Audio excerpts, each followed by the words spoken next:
Mm, Buenas noches también a los que nos siguen por el video. El día de hoy vamos a concluir con nuestro ciclo sobre mandamientos y bienaventuranzas.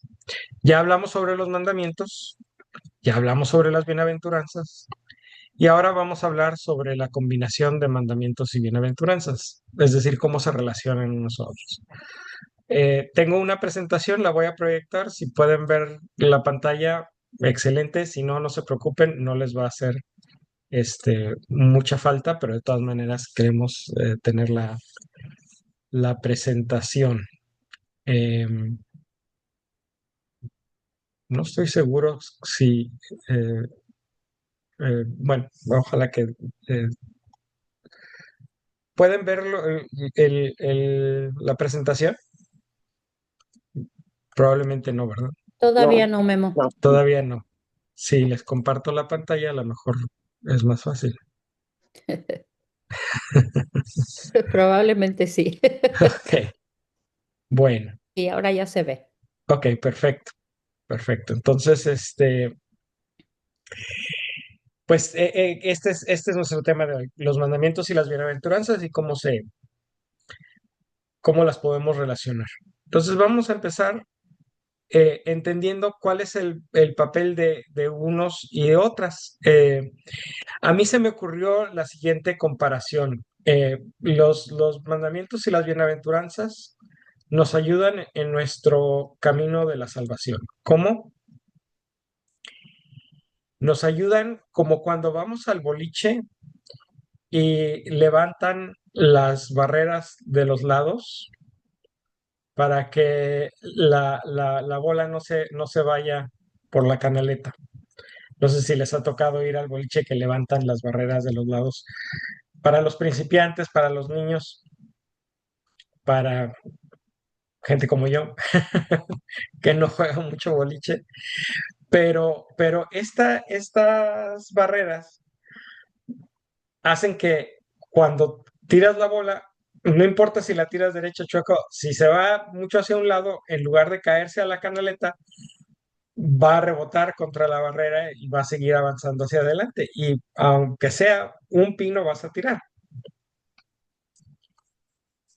Los mandamientos son más o menos así. Son una guía para que no nos salgamos del camino.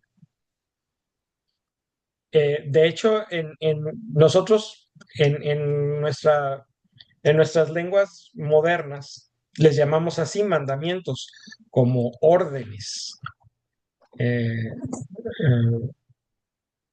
que hay que seguir al pie de la letra. Pero la palabra original en hebreo no tiene necesariamente esa connotación de mandamiento. Eh, en, en- en la lengua hebrea, este pasaje que nosotros les decimos los 10 mandamientos, eh, se le conoce como las 10 palabras. Simplemente las 10 palabras que Dios nos da como una guía. Tiene también la connotación de ser guía, enseñanza, receta, pasos a seguir para conseguir algo. ¿Y qué es lo que quieren los mandamientos que consigamos? Pues quieren que seamos felices. Entonces los mandamientos son como esas barreras que nos van a mantener en el camino. Y las bienaventuranzas son como ese resultado perfecto en el que hacemos puras chuzas. Eh, y bueno, con o sin los rieles, puras chuzas es posible hacer. Yo nunca he visto a nadie que lo logre, pero hay quienes se acercan más que otros. Hay quienes sí hacen 3, 4, 5, 8. Eh, más, eh, seguramente habrá quien, pero a mí no me ha tocado ver. Pero los mandamientos están ahí siempre para evitar que nos salgamos del camino. El ideal de puras chuzas también está ahí siempre para que tengamos algo a lo que podamos aspirar. Si se acuerdan, nosotros les decíamos a estos dos conceptos la ley de máximos y la ley de mínimos. Y entonces, en los mandamientos y bienaventuranzas tenemos ambos, tenemos una ley de máximos, que es la bienaventuranzas, porque nos presentan un ideal al cual podemos aspirar. Una meta que es alcanzable en parte, pero no en su totalidad. Es un ideal.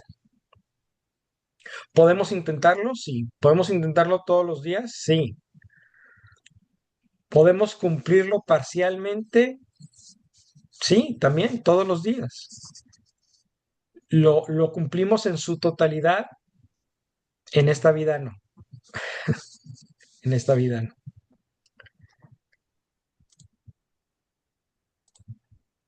Los mandamientos, por otro lado, son una ley de mínimos porque nos presentan un punto de quiebre que no podemos traspasar. Hay una barrera, hay un límite el que no debemos de traspasar porque entonces hay un quebranto mayor de nuestra relación con Dios, con nosotros mismos o con los demás o con el resto de la creación o todas las anteriores. Entonces es el mínimo indispensable. Por eso las llamamos una ley de máximos y una ley de mínimos. Los mandamientos son como el terreno firme en el que podemos aprender a caminar los caminos del Señor.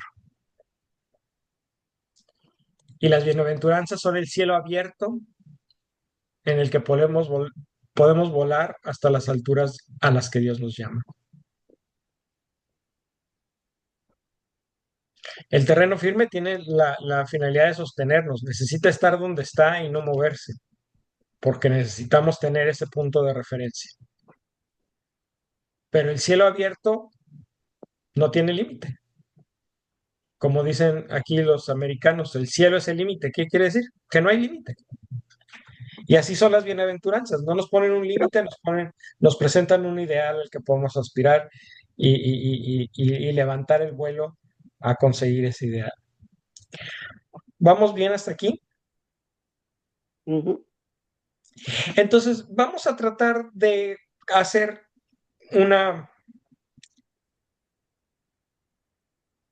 una relación entre mandamientos y bienaventuranzas que tienen que ver más o menos con lo mismo. No hay una correspondencia uno a uno entre mandamientos y bienaventuranzas, pero hay algunas áreas de la vida, hay algunos temas en los que tenemos un mandamiento relacionado con ese tema y una bienaventuranza relacionada con ese tema. Aunque sea la relación puede no ser muy clara, muy obvia, pero la podemos encontrar. Entonces vamos a hacer algunos de estos ejemplos. Vamos a comenzar con lo que se respecta en lo que se refiere al respeto a la vida. Es a lo mejor de las más sencillas, por eso comenzamos por aquí. Entonces, tenemos un mandamiento con respecto al respeto a la vida. Sí, no matarás. El quinto mandamiento nos dice, no puedes quitarle la vida a nadie. Claro que hay circunstancias, está la legítima defensa y bueno, pero en general el mandamiento nos prohíbe quitarle la vida a otra persona. Pero ese es el mínimo. Jesús nos dice, no te quedes ahí, aspira a cosas más grandes, aspira a cosas más perfectas. Y en las bienaventuranzas encontramos dichosos los que trabajan por la paz, porque se les llamará hijos de Dios. Trabajar por la paz es trabajar por la justicia, porque no hay paz sin justicia. Y cuando hay justicia y esa justicia engendra paz, la vida es protegida. Cuando quebrantamos esa paz por medio de la injusticia, tenemos las guerras, las revoluciones, los gobiernos autoritarios como el que tenemos ahora. Eh, eh, Empieza a haber problemas en los que las personas empiezan a vivir con miedo, con restricciones, con preocupaciones, empiezan a tener que esconder lo que hacen, esconder lo que dicen, esconder lo que piensan. Y eventualmente hay quienes pierden su libertad y eventualmente hay quienes pierden la vida. Y el origen de esa situación es una injusticia que destruye la paz, que destruye la vida. Entonces, no matarás. Es un mandamiento bien concreto que podemos saber exactamente cuándo lo estamos cumpliendo y cuándo no lo estamos cumpliendo. Si le estamos quitando la vida a alguien, estamos rompiendo ese mandamiento. Si no, no. Pero esto de trabajar por la paz, ¿cuándo se termina? Hoy puedo hacer algo que promueva la paz y la justicia, sí, pero siempre hay más que hacer. Mañana va a haber que hacer alguna otra cosa. E incluso las cosas que haga hoy, a lo mejor las pude haber hecho mejor. No hay límite, es un cielo abierto.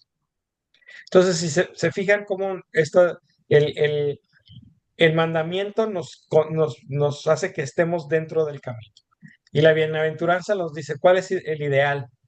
No es nada más que todo el mundo viva, como decir que todo el mundo sobreviva cada día. No, es que todo el mundo viva una vida de paz, de plenitud, donde pueden ser la mejor versión de persona que puedan ser. Entonces, tenemos el mínimo y tenemos el ideal, el máximo. Sí, sí se ve el contraste, la diferencia y la relación. Ujú. Vamos haciendo otro. En cuanto a nuestra integridad personal, tenemos un par de mandamientos a este respecto, pero nos vamos a centrar en no darás falso testimonio contra tu prójimo. Una persona íntegra no dice mentiras y sobre todo no dice mentiras para perjudicar a otros. Ese es el mínimo. No decir mentiras para perjudicar a los demás. ¿Cuál es la bienaventuranza que podemos relacionar con esto?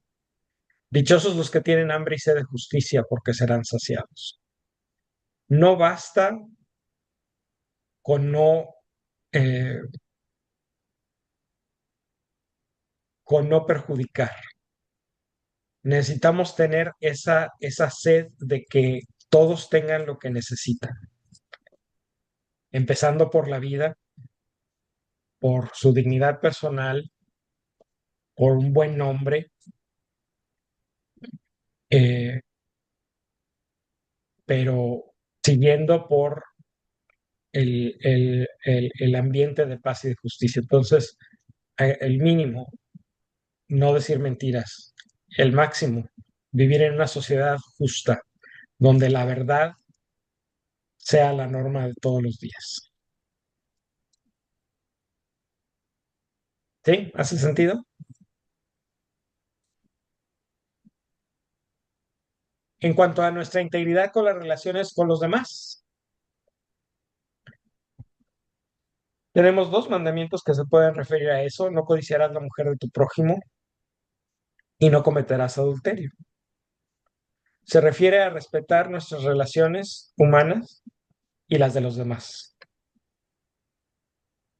Se refiere a no entrar en la vida privada de las personas, de las parejas, de las familias, siendo que no nos están llamando ahí. ¿Cómo podemos relacionar con las bienaventuranzas? Bueno, dichosos los misericordiosos porque obtendrán misericordia. No solamente no quiero intrometerme en las relaciones de los demás, sino que trato a los demás con comprensión, con compasión, con misericordia. Dichosos los limpios de corazón porque tienen un solo cariño en su corazón y todos los demás cariños de la vida los ordenan a ese gran cariño. Por lo tanto, sus relaciones humanas, su intimidad sexual, la tienen orientada, ordenada a ese gran amor y, e integrada completamente en sus vidas. Entonces, es una integridad de nuestra relación con los demás, producto de una integridad personal también. ¿Vamos bien hasta aquí? Sí, ujú. Bueno. Ok, sí. Vamos haciendo otro en cuanto al deseo de los bienes materiales. Querer cosas bonitas no está mal. El problema es de qué manera las queremos y qué estamos dispuestos a hacer para conseguir. Tenemos dos mandamientos al respecto. No robarás y no codiciarás nada que pertenezca a tu prójimo. Cuando hablábamos de los mandamientos, hablábamos de la codicia, de cómo la codicia es desear desordenadamente un bien que tiene mi prójimo. Y puede ser un bien material, algo tangible, o puede ser una condición social. eh, eh, y ese deseo desordenado de es que yo quiero tener eso, ya está mal porque ya es codicia, ya es un desear algo que por lo menos ahorita no me pertenece. Entonces ya ahí hay una semilla de maldad. Por eso el mandamiento está ahí, porque dice, detente ahí. Más que la codicia es la envidia. Cuando realmente ya no me importa si yo tengo el bien que estoy viendo que mi prójimo tiene. Lo que quiero es que mi prójimo no lo tenga. Esa es la envidia. Cuando me pesa, cuando me duele, que a mi hermano, que a mi hermana le vaya bien.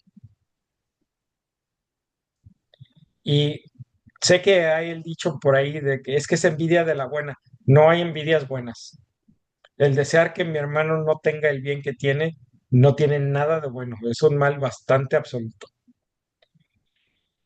Y bueno, si estamos dispuestos a quitarle sin derecho ese bien que tiene, es a robarle, pues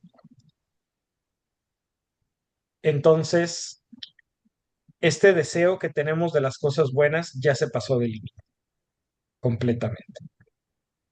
Es un deseo desordenado que está provocando que tengamos conductas completamente contra la voluntad de Dios. Pero ese es el mínimo. No codiciar, no robar, no tener envidia. ¿A qué nos invita Jesús en las bienaventuranzas? A la pobreza de espíritu. Que como decíamos la vez pasada, los pobres de espíritu son los que tienen espíritu de pobre. Sí, y más aún los que han aprendido a disfrutar lo que tienen, en lugar de desear lo que quisieran disfrutar. El que es pobre de espíritu no le molesta que su hermano tenga cosas buenas, al contrario, le da gusto, qué bueno. Y no piensa en robárselo o en hacer que lo pierda. Por supuesto que no. El pobre de espíritu vive desde la gratitud, sabiendo que todo lo que tenemos en la vida es gracia sobre gracia sobre gracia, porque ni el aire que respiramos nos hemos merecido. La vida, la salud, nuestra familia, todos esos son regalos que hemos recibido sin ganárnoslos. No son el pago de algo bueno que hayamos hecho. Es un regalo que Dios pone en nuestras manos esperando que seamos responsables al administrarlo. Pero para ser responsables al administrar un regalo, lo primero que hay que hacer es recibirlo y los regalos se reciben con gratitud, con verdadera pobreza de espíritu.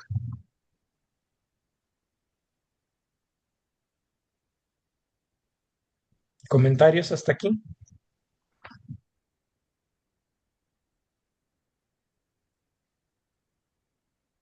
Memo, ¿Sí?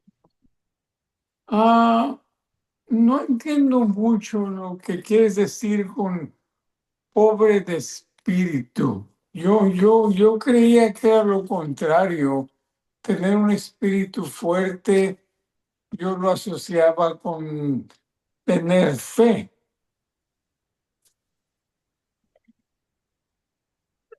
La fe puede entrar en la orientación de la gratitud. Es decir, si yo tengo un espíritu de pobre, un espíritu agradecido, un espíritu que disfruta lo que sí tenemos en lugar de anhelar lo que no tenemos.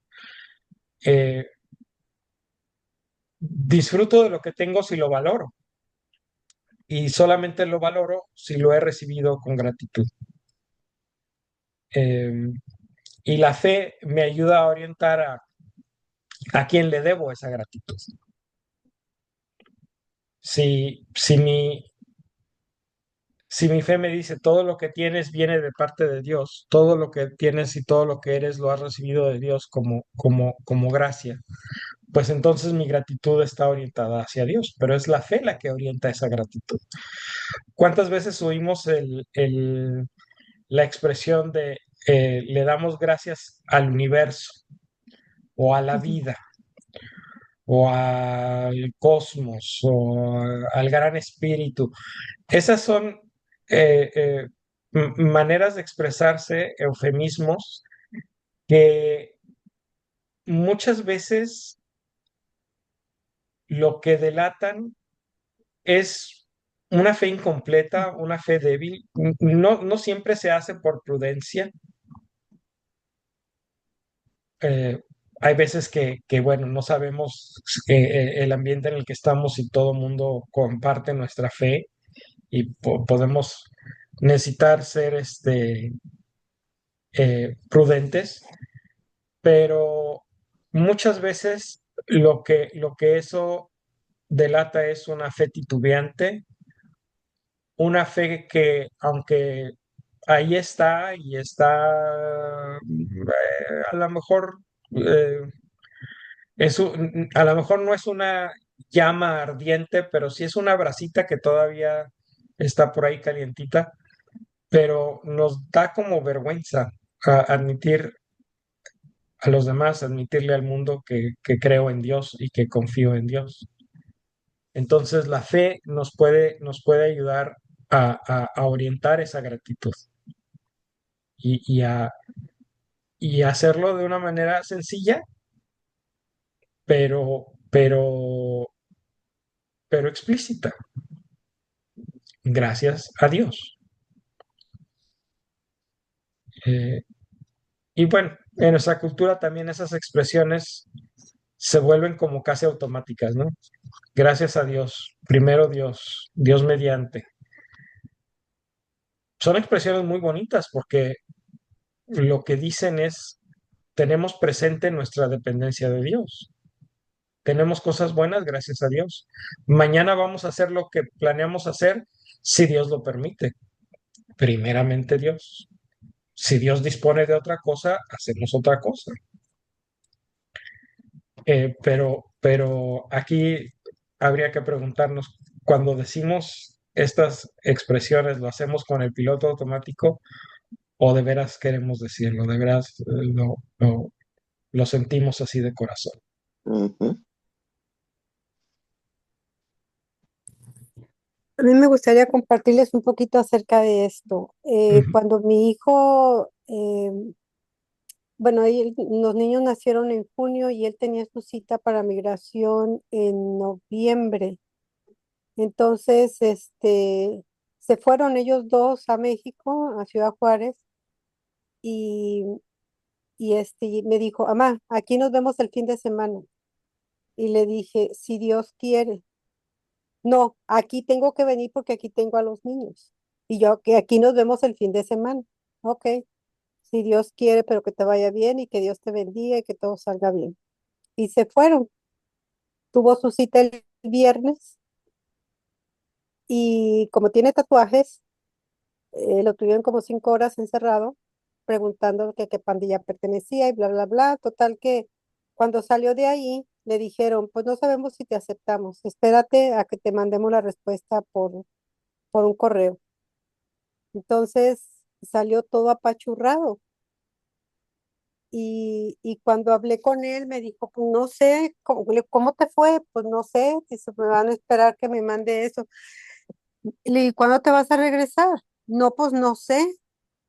Digo, pues no que podías regresar el fin de semana. ¿Te acuerdas que te dije que era si Dios quiere?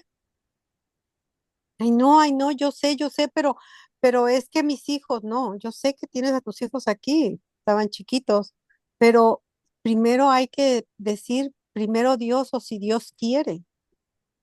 Entonces le digo, ahora pídele a Dios que te la dé.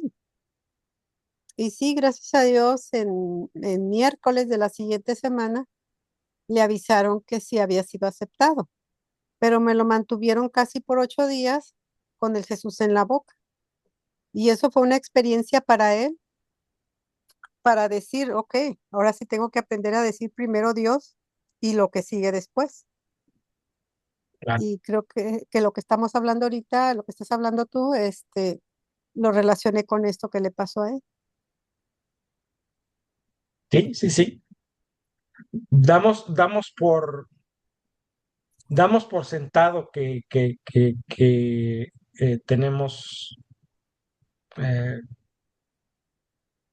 la vida comprada y realmente este, se, más pronto que ya recibimos una lección para aprender con respecto a eso. Sí. Y qué bueno que fue nada más una lección que aprender y las cosas terminaron bien. Bien, sí, sí, Bendito sea Dios. definitivamente. Sí, gracias a Dios que sí terminaron bien, pero aquí era el punto, era de que él, aquí vengo el fin de semana. O sea, Ujú, ya era un hecho, yo tengo el poder de decir que yo regreso. ujú, Y ujú. pues no, no fue así como él dijo, entonces Ah, esperó todavía una semana más y, y le digo, síguete poniendo más tatuajes, a ver si así lo logras. ujú, Y pero sí, fue una experiencia para él que hasta el día de hoy se acuerda. Ujú. Entonces claro. sí bajó a todos los santos, sí, porque bajó a todos los santos, sí iba a la iglesia allá en el pueblo y todo, porque él quería pues regresar con sus hijos y eso era entendible, pero le dije, siempre tienes que poner primero a Dios enfrente y después el resto de los demás. Ujú, Yo cuando trabajo con gente que no es católica ni cristiana ni nada, que son judíos o que son budistas o lo que sea, nos vemos para la próxima semana, me dicen. Y yo dentro de mí digo, sí, si Dios quiere. Yo no sé si vaya a venir la próxima semana, estés viva tú, estés viva yo. Pero no les digo porque a ellos les molesta, entonces yo nomás me lo guardo para mí misma. Yo digo, ok, si Dios quiere, nos vemos la próxima semana, ujú. pero ellos lo hacen con una seguridad tan, tan grande que mejor me da risa.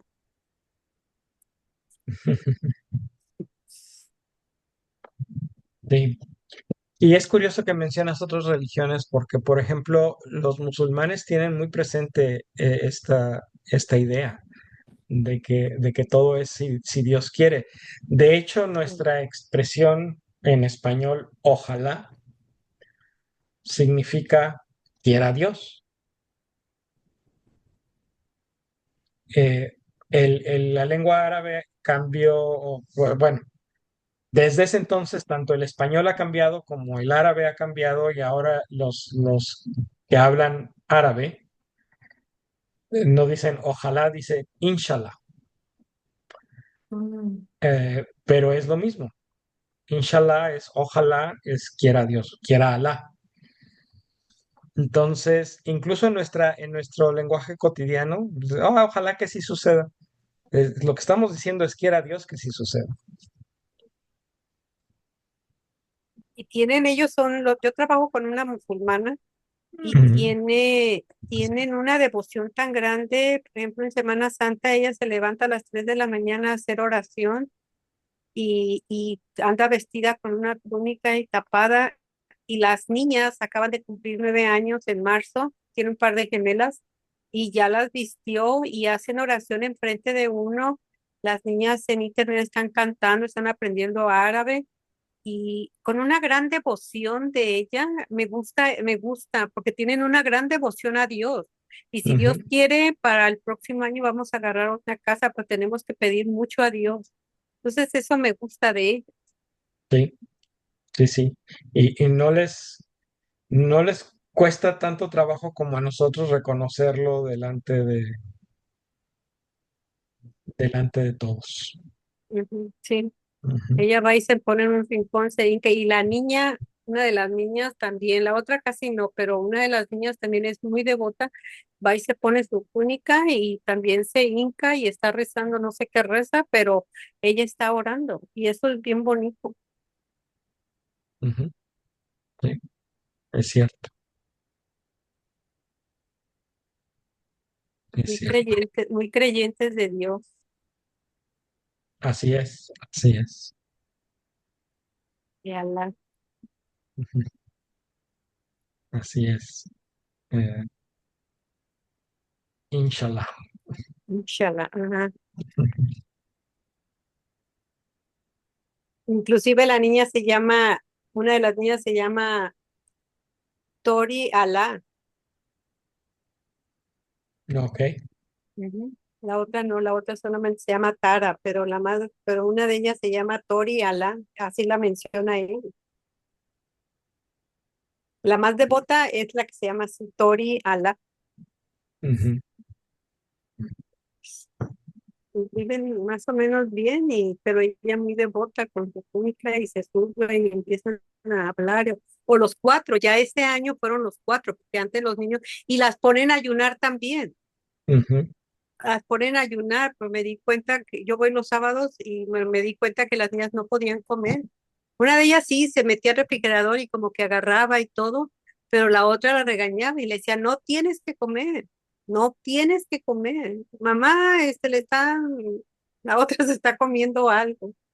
O sea, las ponen a ayunar desde muy chiquitas. eh, sí, y bueno, ahí hay una lección que aprender, o sea, porque nosotros no nada más hemos relajado nuestras prácticas religiosas en algunas ocasiones excesivamente, sino que nos cuesta trabajo tener estas prácticas religiosas en público, como si nos diera vergüenza. Y pensamos que los niños están exentos de practicar su fe, cuando ninguna de esas cosas está bien. Mm, o sea, los, los mandamientos están donde están precisamente porque ahí Dios quiere que nos detengamos. Entonces, a, si empezamos a socavar el mandamiento de que es que, bueno, pero sí, pero es que es nomás poquito, como el de robar. O sea, a mí me ha tocado oír personas que dicen, no, bueno, es que si voy y me robo un carro, pues ese sí es un pecado mortal. Pero si me robo un lápiz, pues ese no. Eh, la magnitud del robo no altera la condición o la magnitud del pecado. El robar es robar. Claro que las consecuencias pueden ser muy diferentes, pero a nivel de moralidad y a nivel del mandamiento, robar es robar. Entonces, qué bueno, hay veces que se puede justificar tomar algo que no me pertenece porque hay una necesidad. Bueno, ese es otro asunto diferente. Si siempre puede haber atenuantes o agravantes de la responsabilidad moral de cada persona. El famoso cuento sobre es que una persona tenía un pariente muy enfermo, muy enfermo, muy enfermo y no tenía con qué comprar la medicina, entonces tuvo que ir a robar la farmacia para conseguirle la medicina a su pariente. Sí, pues, pero eh, hay una necesidad y a lo mejor eso te reduce tu responsabilidad, pero el hecho en sí, robar es robar. Solo Dios puede juzgar, solo Dios puede juzgar hasta qué punto eres responsable, pero solamente Dios puede juzgar. Nosotros no podemos darnos ese lujo, ni juzgar con severidad a los demás, ni juzgar con ligereza nuestras propias acciones. La justicia dice, con la misma vara con la que mides a los demás, debes medirte a ti mismo.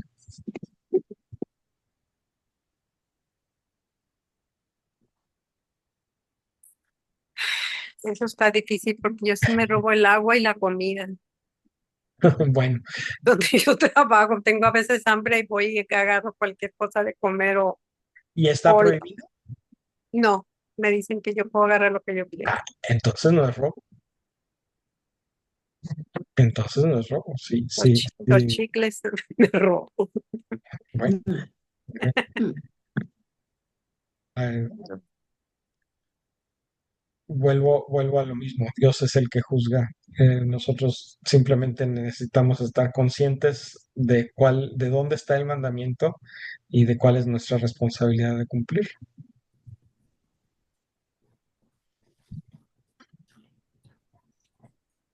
Volviendo a lo otro que hablábamos, Memo, yo aprendí algo de mi nieto. El niño ahorita tiene 11 años y, y ya tiene varios tiempos. Yo creo que ya te había comentado algo acerca de él. Y él antes, yo soy honesta que me daba vergüenza. Si yo me persinaba en el carro, yo volteaba para todos lados para que nadie me viera y me persinaba. El niño se persina, antes él juega béisbol, entonces el niño se persina en medio del campo donde va a jugar, lleva a su Jesús, un muñequito como de peluche, no sé, casi es como de peluche que le regaló su mamá y él lo tiene en donde se ponen ellos, en la base donde están ellos esperando que los llamen. Ahí tiene a su Jesús. Ujú. Y antes, ya él es batea, entonces antes de que le avienten la pelota, él se persina 2 veces. Hace y empieza, y es muy buen jugador. Y él le pide a Dios, o sea, él reza, él se va y se mete a un closet y ahí está con sus manitas juntas haciendo oración. Y fíjate que esa fue una lección para mí cuando yo lo vi, que me mandó mi hijo el video, que si él está en medio de tanta gente y a él no le da pena, porque a mí me da pena. Para mí fue una lección. Ujú. Y es, así es. Y hay veces que los niños nos llevan la delantera. A los adultos se nos olvida ser como niños y por eso dice Jesús tienes que volver a aprender, porque si no recibes el reino como un niño, no puedes Ujú. entrar en él. Sí.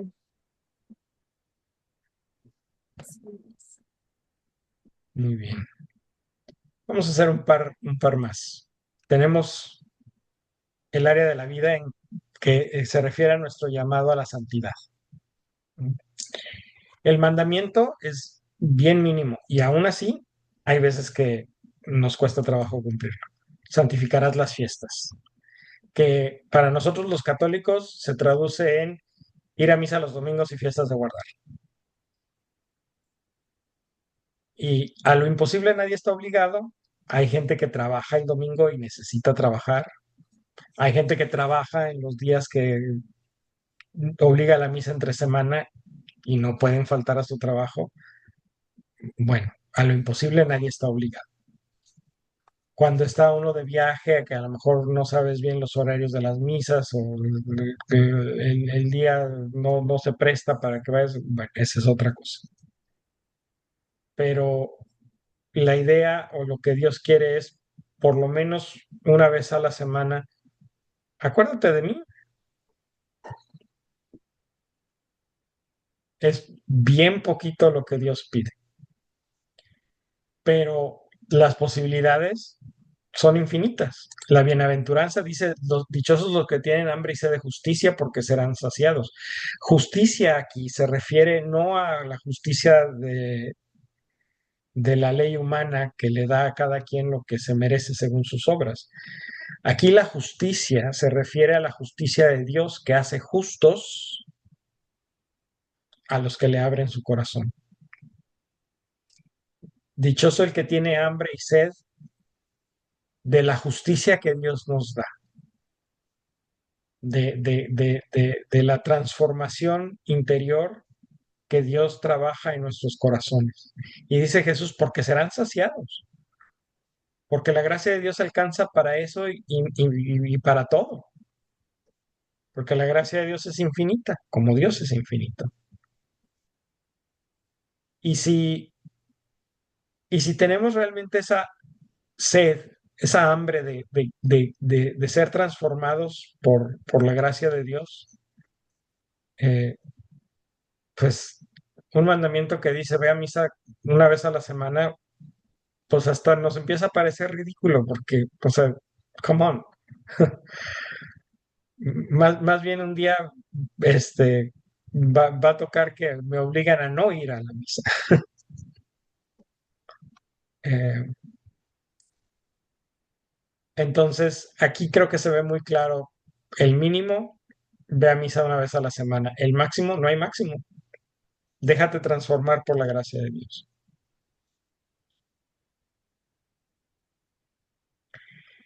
Y por último, en cuanto a nuestra respuesta a la gracia de Dios, Dios nos amó primero. ¿Y cuál es la respuesta primordial, la respuesta primera que ese amor que hemos recibido de parte de Dios exige de nosotros? El mandamiento es muy claro. Amarás al Señor tu Dios con todo tu corazón, con toda tu alma y con todas tus fuerzas. Es decir, Dios te amó, la respuesta es, tú ámalo de regreso. Pero ¿qué significa amar? ¿Y qué significa eso de amar al Señor tu Dios con todo tu corazón, con toda tu alma y con todas tus fuerzas? Este es el único de los mandamientos que no está muy claro dónde está el punto de quiebre. Es el único mandamiento que no es estrictamente una ley de mínimos. Pero cuando recibimos la bienaventuranza, cuando Jesús explica con la bienaventuranza lo que significa esto, entonces la cosa cambia. Porque yo puedo decir que amo a Dios sobre todas las cosas y hasta puedo demostrarlo un par de horas cada fin de semana.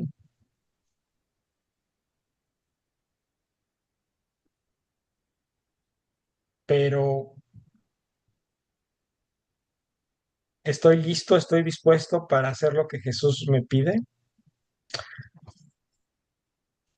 No sé, quiero pensar que sí, pero lo que Dios me pide, dichosos serán ustedes cuando los injurien, los persigan y digan cosas falsas de ustedes por causa mía.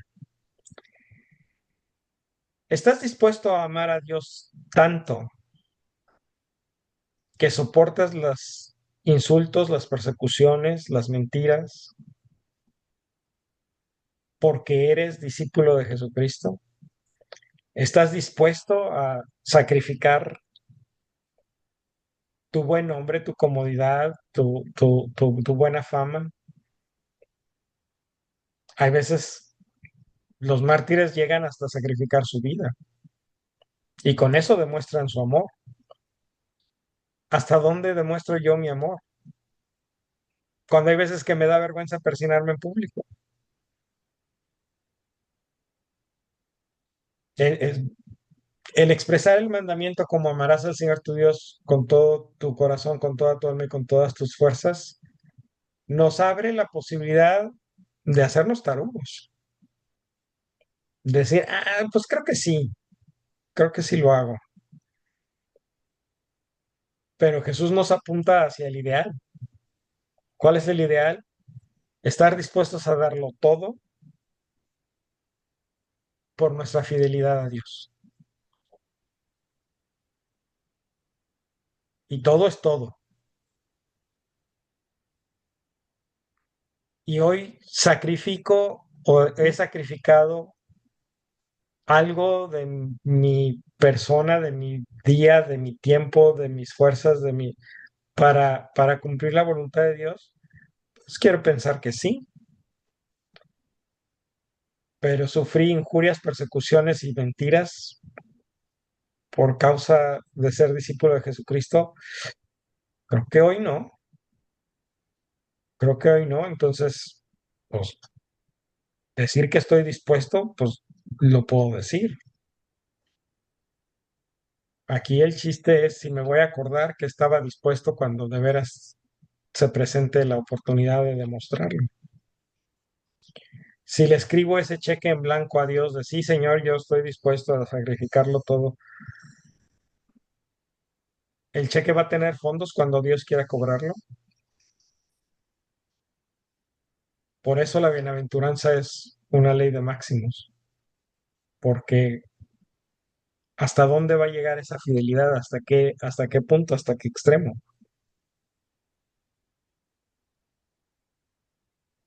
Hubo quienes han sido mártires porque se negaron a renegar de su fe, les pidieron que abandonaran la fe cristiana y que demostraran con un acto público que habían demostrado que habían abandonado su fe cristiana y se rehusaron a hacerlo y por eso los mataron. Bueno, esa es una manera de ser mártir, sí, claro. Pero luego tenemos, por ejemplo, a Damián de Molokai. Damián de Molokai es un sacerdote holandés que durante la mayor parte de su vida no tuvo muy claro cuál era su vocación. Él era sacerdote pues porque le tocó ser sacerdote y no estaba muy seguro de que eso era lo que realmente quería hacer en la vida. Pero en una de esas y buscando la voluntad de Dios, escuchó de una colonia de leprosos en una de las islas hawaianas, la isla de Molokai. Y dijo, nada de esto que estoy haciendo tiene mucho sentido. Lo hago y bueno, pues si es lo que toca hacer, está bien, pero siempre he pensado que hay algo más. Y se fue a ver cómo estaba el asunto en la isla de Molokai. Primero su obispo le dijo, bueno, puedes ir, pero nomás a ver, no puedes ir a trabajar. Pues fue, vio la necesidad, se enamoró de la gente, de los enfermos de lepra, y le eh, pidió a su obispo, le rogó, le suplicó, asígname aquí, déjame venir a construir una iglesia aquí para que la gente tenga donde rezar. Y el obispo le contestó, bueno, te doy permiso de que vayas y construyas la iglesia, pero no los vayas a tocar, no quiero que te contagies. Y Damián, bueno, pues durante un tiempo obedeció a su obispo, pero eventualmente el cariño de la gente eh, lo venció. Ahí en Molokai, Damián aprendió a fumar porque el olor del cigarro disfrazaba el hedor de la lepra. Entonces, prendían los cigarros para no oler eh, la enfermedad. Pero eventualmente Damián se contagió de lepra. Y no fue hace mucho tiempo, pero sí fue hace suficiente como para que en ese entonces todavía no hubiera una cura para la lepra. La lepra es una de las enfermedades más tratables que tenemos. El día de hoy nadie debe morirse de lepra. Eh, es un atentado contra la humanidad que alguien se muera de lepra, porque es eminentemente tratable. Es el germen de la lepra es increíblemente susceptible a una gran variedad de antibióticos. Entonces nadie debe morirse de lepra. Ah, es un crimen. Pero en ese entonces no, en ese entonces la lepra era una sentencia de muerte, como en tiempos de Jesús. Y Damián voluntariamente fue a Molokai, voluntariamente se quedó en Molokai, voluntariamente se entró en contacto con la gente y hizo suya a la gente de la colonia de leprosos tanto que se hizo uno de ellos. Acabó contagiado de lepra y acabó muriendo ahí. ¿Qué estás dispuesto a sacrificar por cumplir con la voluntad de Dios? Tenemos otro ejemplo, Maximiliano Kolbe. Él era un sacerdote en Polonia en tiempos de la Segunda Guerra Mundial y obviamente pues fue apresado por el régimen totalitario parecido al que tenemos de los nazis eh, y enviado al campo de concentración de Auschwitz, que se llama igual que el que construyeron en Florida. Es una vergüenza. En Auschwitz había el mandato, la orden de una cierta cantidad de prisioneros que debían de ser ejecutados todos los días. Entonces, pues los guardias iban a las celdas, vamos a llamarles así, pues a escoger prisioneros que había que llevar a la cámara de gases. Y llegaron a donde estaba Maximiliano y escogieron a un preso de ahí para, para ser ejecutado ese día. Y ese preso se tiró a los pies de los guardias y les lloraba y les rogaba y les suplicaba que lo dejaran vivir, porque él tenía una familia y él tenía que regresar a su familia. Y Maximiliano se conmovió y le dijo al guardia, oye, ¿tiene que ser alguien en particular o nomás estás buscando un número de personas? No, dice, no tiene que ser nadie en particular, nada más necesitamos 10 de aquí, y pues necesito llevar 10. Y le dice Maximiliano, ¿qué te parece si lo dejas a él y me llevas a mí? ¿Hay algún problema con eso? Pues le dijo el guardia, yo no voy a tener ningún problema, tú vas a tener un problema, tú te vas a morir. Y le dice Maximiliano, sí, yo sé, pero él no. Dice, pero a lo mejor a él le toca mañana,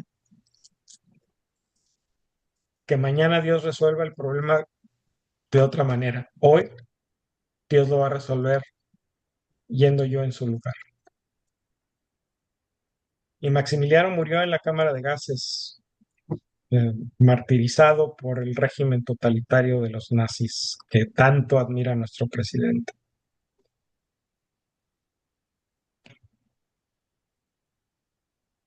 ¿Qué tanto estoy dispuesto a sacrificar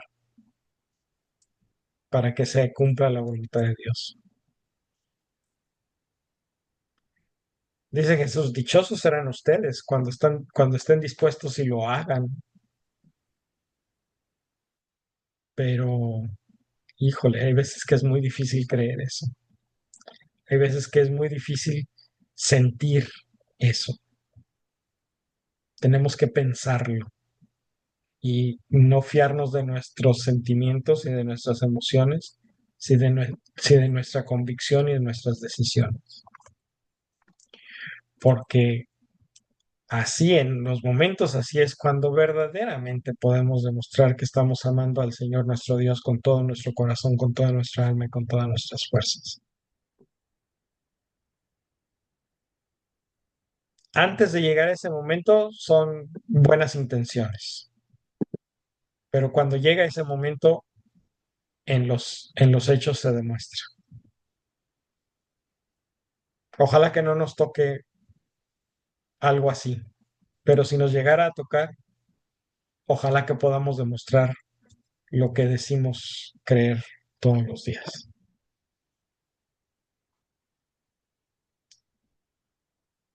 Y hasta aquí nuestra presentación de hoy. Preguntas, comentarios. Voy a dejar de compartir la pantalla para podernos ver.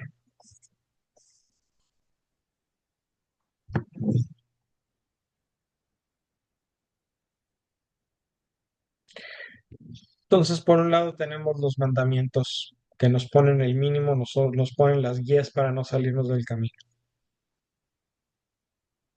Y por otro lado tenemos las bienaventuranzas que nos apuntan a un cielo abierto, al horizonte, al infinito, a lo que no tiene límites.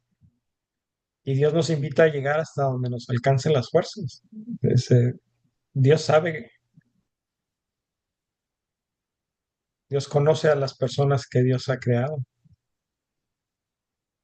Y si Él nos dice hasta aquí, hasta allá, no lo hace eh, de una manera sin sentido, sin saber o sin medir. Dios lo hace con pleno conocimiento de la persona que somos y hasta dónde podemos llegar. La invitación es: vuela tan alto como llegues. Las bienaventuranzas te apuntan en la dirección correcta, pero vas a llegar hasta donde tú quieras llegar. Amén. Amén. Muy bien. ¿Alguna pregunta, comentario?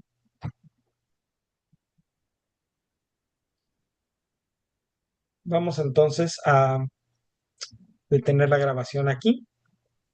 Gracias a los que nos han acompañado por el video.